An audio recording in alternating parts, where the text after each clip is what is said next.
Bueno, tenemos en línea ya al presidente ejecutivo de Espacio Público, Diego Pardow. Diego, ¿cómo estás? Buenas tardes nuevamente. Hola, buenas tardes, ¿cómo están? Bien, pues escuchábamos ahí recién al ministro de Salud con algunas declaraciones que te vamos a pedir que comentes, pero bueno, recibimos, como lo hacemos habitualmente, el último informe de Espacio Público, preocupado ahí del término o el aumento de la movilidad, de los permisos, de lo que está pasando con las comunas que están dando pasos hacia el desconfinamiento. Pero te quería preguntar para partir, Diego, hay algo que llama la atención en esta presentación y que tiene que ver con el nivel o porcentaje de contagios en comunas confinadas versus desconfinadas, y llama la atención, y no sé por qué se produce eso, tiene que haber alguna explicación, de que en las desconfinadas es menor que las confinadas el aumento de contagios, 10 versus 20%. ¿Por qué se da eso? Así es. A ver, dos cosas a destacar. Los números, efectivamente, es como tú señalas, si uno compara esta semana, digamos, la última semana donde tenemos información con la anterior, ha habido un aumento de alrededor de 10% en las 7 comunas confinadas y alrededor de un 20% en el número de contagios en las comunas que todavía siguen en confinamiento. Lo primero que yo quisiera destacar es que sube en ambas. ¿Sí? Y eso, y no solamente lo hemos dicho nosotros, también lo dijo Tomás Pérez Hackle y otras personas que han estado calculando R efectivo esta semana, la velocidad de contagio dejó de disminuir, ya no está disminuyendo, está empezando a aumentar. Todavía a un ritmo lento, pero está empezando a aumentar. Eso indica que se ha revertido la tendencia a la baja, que había sido la que inicialmente gatillaba o justificaba el plan paso a paso. Entonces, lo primero que hay que tener en cuenta es que yo creo que es una tendencia bien importante, es que la tendencia a la baja en la velocidad de contagio se ha revertido.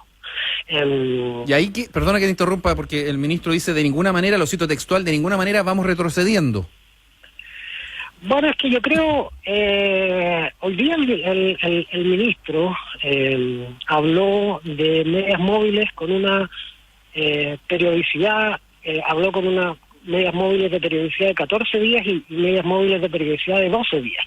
Y justo, claro, en esa efectivamente todavía viene bajando, pero si tú tomas una media móvil de 7 días, habría un aumento en los mismos datos que está utilizando el ministro en la conferencia de prensa de diaria. Si tú los pasaras a una media móvil de una semana, habría un aumento de un 1%. Y la semana más importante es la última. Y los 7 días últimos son los más importantes, ¿no? Bueno, pero claro, él eligió presentar la información de 12 y 14 días, no la de la última semana, que tiene un aumento de un 1%.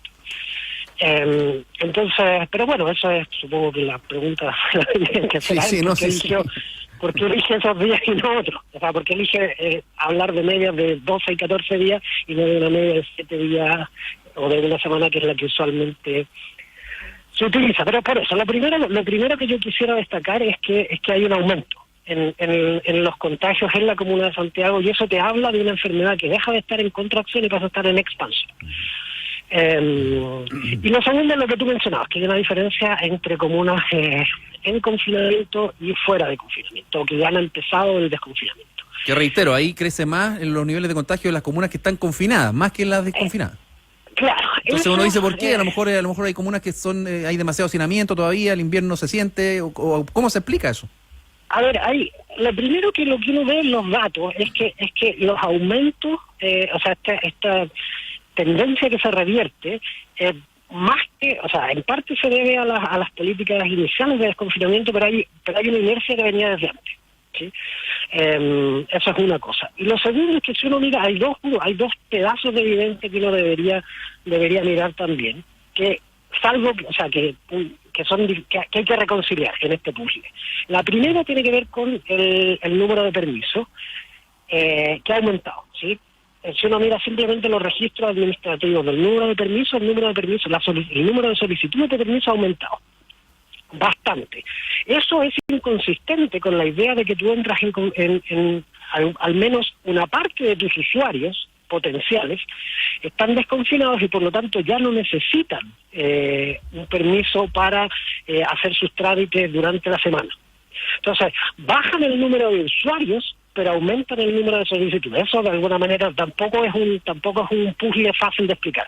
Y finalmente, que yo creo que es la pieza que aclara todas las anteriores, si uno mira los datos de movilidad que reporta semanalmente el Instituto de Sistemas Complejos de la Ingeniería de la Universidad de Chile, lo que uno ve es que todas las comunas aumentaron la movilidad, no solo las que entraron en desconfinamiento. Y de hecho, el flujo desde las comunas que todavía están en confinamiento a las que están en desconfinamiento es el doble que el reverso.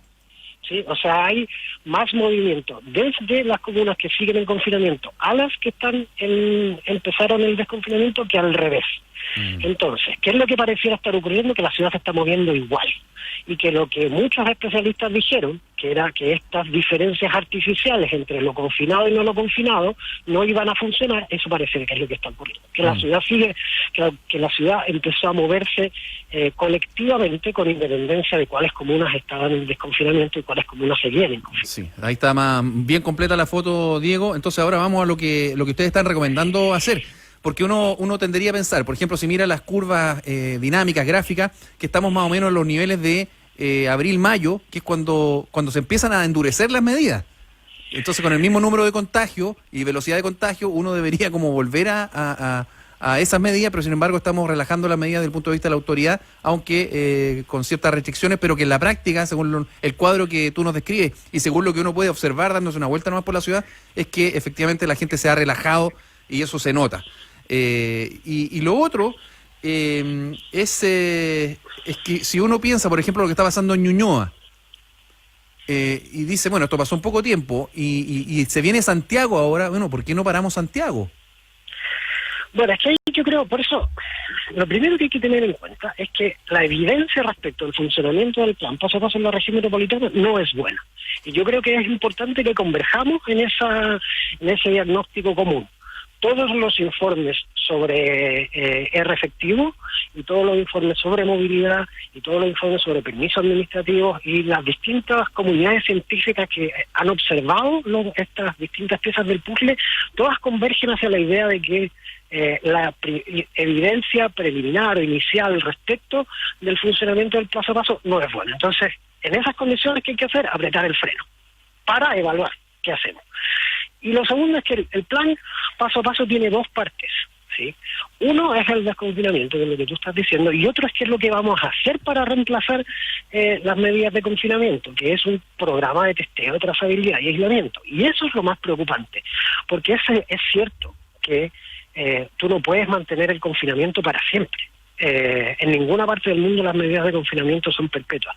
El punto es que tú tienes que estar en condiciones de ofrecer un sistema que reemplace el confinamiento con igual efectividad, y para eso sirve el sistema de testeo, trazabilidad y aislamiento. Ahí se ha avanzado, pero no tanto, dicen ustedes. Ha avanzado pocas. Entonces, las medidas de confinamiento, al final del día, lo que hacen es aislar sin distinguir entre enfermos y no enfermos. Tú quieres un sistema de testeo, trazabilidad y aislamiento que también aísle, pero solamente a los enfermos, ¿sí? Y para eso es súper importante que detectes a todos los enfermos y que no haya enfermos circulando fuera del sistema. ¿Y por qué eso es preocupante? Y ahí quiero poner énfasis en algo que ha dicho el Consejo Asesor. Las medidas en el plan paso a paso, las medidas de efectividad del testeo, trazabilidad y aislamiento, consideran metas que no son las que queremos lograr, ¿sí? Consideran metas como que si en 48 horas se contactó a la persona, si se la llamó por teléfono, si le preguntaron por sus contactos, una serie de metas que tienen que ver con recopilar la información. Lo que ha tratado de visibilizar el Consejo Asesor, y que es muy importante, es que las metas no son recopilar información, las metas es qué es lo que vas a hacer con esa información, y que es aislar a los enfermos.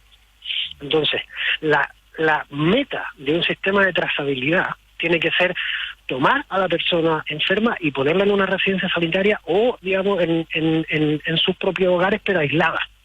Esa tiene que ser la métrica, y esa métrica hoy en día ni siquiera está en el plan paso a paso. El plan paso a paso juzga el éxito de la trazabilidad en virtud de esta capacidad para recopilar información y no en virtud de la capacidad para aislar a los enfermos, que es lo que tú quieres.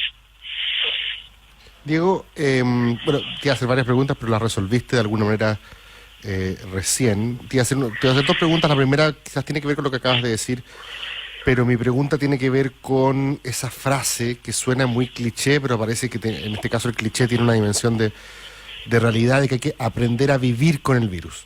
Aprender a vivir con el coronavirus, y el presidente lo repitió y se ha escuchado muchas veces. Si eso es correcto, pareciera que estamos condenados un poco a este ejercicio como de soltar, apretar, y siempre vamos a estar cayéndonos a un lado y volver, y como dices tú, parar, reevaluar, seguir. Ese va a ser básicamente ese es el futuro, porque el confinamiento eterno, como tú bien señalas, parece que no es sostenible. Entonces, esa es la primera pregunta que te quería hacer respecto a qué entiendes tú por vivir con el virus. Porque si tú me dices a mí que vivir con el virus es lo que yo he vivido encerrado los últimos 4 meses, yo me rebelo. Y mucha gente también se rebelaría para buscar otra forma de entender a qué diablos se refieren con esa frase. Y lo segundo que te quería preguntar tiene que ver quizás con la dimensión, no sé si la palabra es político-comunicacional, pero es más político incluso, que muchos dicen que el problema que tuvo la gestión del ministro Mañalich tuvo que ver con un déficit político, de sumar actores, de ser más abierto a la crítica, de establecer puentes, alianzas, complicidades, tanto con la oposición como con la sociedad civil, como con distintos expertos que eran quizás críticos a lo que se estaba haciendo. Y muchos al principio observaron de que en el cambio la mano de París venía distinta por ese lado, que había más voluntad al parecer de establecer, tejer esas complicidades, de tal manera que estamos todos en esto, y si nos va mal nos hundimos todos, y si ganamos, ganamos todos. Pareciera que tenía por lo menos en un comienzo el aura de que había más voluntad de integrar gente, y tenía, no sé, pues Enio Vivaldi sentado en uno de sus informes, pone a otra gente, como que para que parezca que nos gana Piñera nomás, que era como la sensación del principio. ¿Crees tú que en esa dimensión hay más confianza desde el punto de vista de agrupaciones de la sociedad civil, de expertos que eran más críticos? ¿Se escucha más hoy día o no ha cambiado eso? A ver, déjame, respecto a lo primero, convivir con el virus, yo espero que signifique desarrollar mecanismos efectivos de testeo de trazabilidad y aislamiento. Lo que decía antes, confinar a los que están enfermos y no a los otros. Uno ve dos tipos de, si quisiera resumir la evidencia internacional en 2 grupos de casos de éxito y casos de fracaso. Los casos de fracaso de alguna manera se rinden. Y ya, bueno, veamos qué hacemos y tratemos de hacerlo lo menos mal posible, pero en definitiva se rinden. Y tú ves, los casos exitosos son casos que utilizan las cuarentenas para ganar tiempo, pero lo que hacen es reemplazar las cuarentenas con algo que es mucho más efectivo desde un punto de vista sanitario, pero también es mucho más respetuoso con la salud mental de las personas, con el funcionamiento de la economía, con el funcionamiento de las sociedades, que son los sistemas de aislamiento selectivo. Eso es lo que yo espero que signifique aprender a convivir con el virus, desarrollar procedimientos administrativos, tecnología para ser capaces de detectar a los enfermos con rapidez, a los potenciales contagiados de ese foco de contagio, y a esas personas, digamos, aislarlas. Eso es lo que yo sea que sea lo menos disruptivo posible para el resto. Claro, ojalá esas frases no signifiquen rendirse, porque eso sería muy malo. Eso significaría que pasaríamos a ser de los países que han tenido fracasos en vez de éxito. Perfecto. Respecto de lo segundo, yo creo que hay sobre la mesa, ha recibido el ministro, en particular del Consejo Asesor, una serie de críticas constructivas. Y por críticas constructivas me refiero a críticas que han señalado los argumentos y que han señalado por qué es importante, por ejemplo, que las metas de trazabilidad sean el aislamiento efectivo y no en la recopilación de información. Esas críticas se han formulado. Hay en principio una receptividad a ellas, pero eso se tiene que traducir en cambios de comportamiento. Eso se tiene que traducir en mejoras en el sistema de trazabilidad. No es solamente un asunto de escuchar, sino que es necesario que esas recomendaciones del Consejo Asesor se traduzcan efectivamente en un fortalecimiento del sistema de testeo de trazabilidad. Eso es lo importante, digamos, creo yo. Muy bien, político, pues. Diego. Yo quería que ahí le metiera ahí pelea, pero bueno, está bien. Para la otra. Muy político, Diego. Está bien. Bueno. Diego Bardou, presidente ejecutivo de Espacio Público, muchas gracias por conversar con nosotros. Gracias, Diego. Gracias a ustedes, que también. Chao, chao. Buen fin de semana. Buen fin de